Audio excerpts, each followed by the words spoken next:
of this conference is safety and ethics.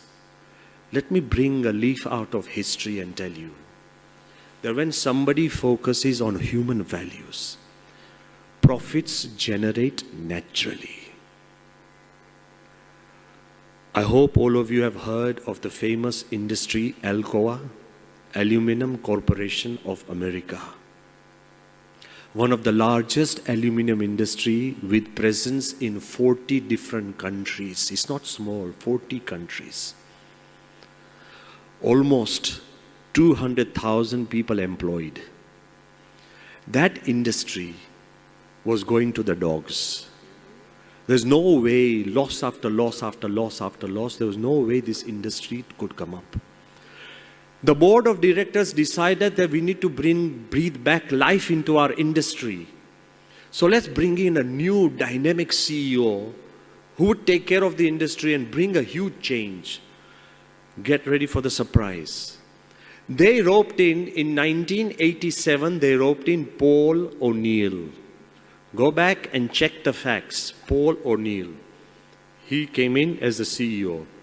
The first meeting of the board of directors, everybody is hoping, the investors are hoping, everybody is hoping that this young dynamic CEO will turn the fortunes of the entire Alcoa. You know, they were all expecting huge chiefs.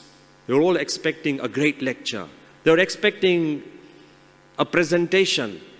They were expecting facts and figures of how we can breathe back profits, profits, profits.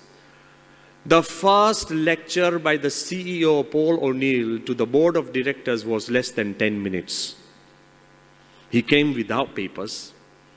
He got up and he said, "My prime concern for Alcoa is safety." Does it ring a bell? Mr. President, does it ring a bell? He said, "My concern for Alcoa is safety, supreme safety. I have found that because of injuries and lack of safety, every 100 days, 2 days are lost in the factory. I want to bring it down from 2 to 0. That is my goal. There is no other issues today to be discussed. It's just safety." Suddenly one guy from the board, he raised his hand and said, but what about the profits? He said, "My only profit is safety. Thank you very much." The meeting is concluded. Straight away, some of the board members, they went back to their investors and they said, "God, we've got a hippie in the room. He's crazy. Nothing can happen."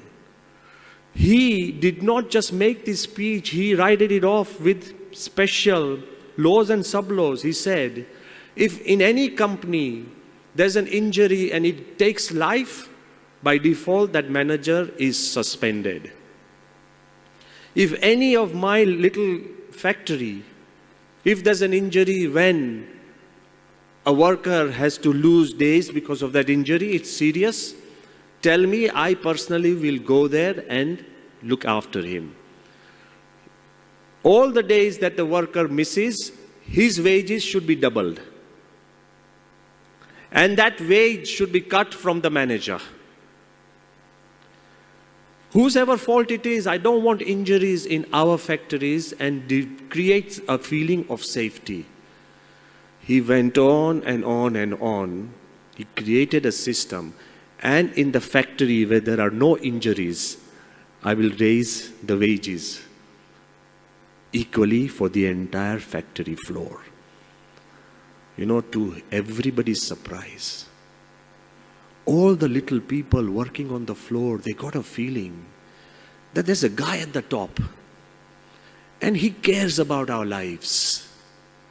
There's a guy at the top and he cares about my individual life. The commitment grew, injuries decreased, and they say in the first year after he took over, the entire company made $1 billion profit in just 1 year. And by the time he left office, the net worth of Alcoa was 27 billion, all because of the measures he took on safety. He proved to the world that there are profits in values. You may grow in numbers, but he proved to the world that there is a guy at the top who cares about the small men at the bottom. It is love and commitment that generates this environment.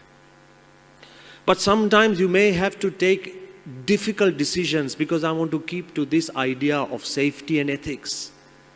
You may have to take decisions that actually burn your pockets. You know why most of the industrialists don't go for the safety measures? Because it's too much hassle and it's too much money. And most of the people in India, we feel that we have enough population, so life is expendable. It isn't. Do you have a heart?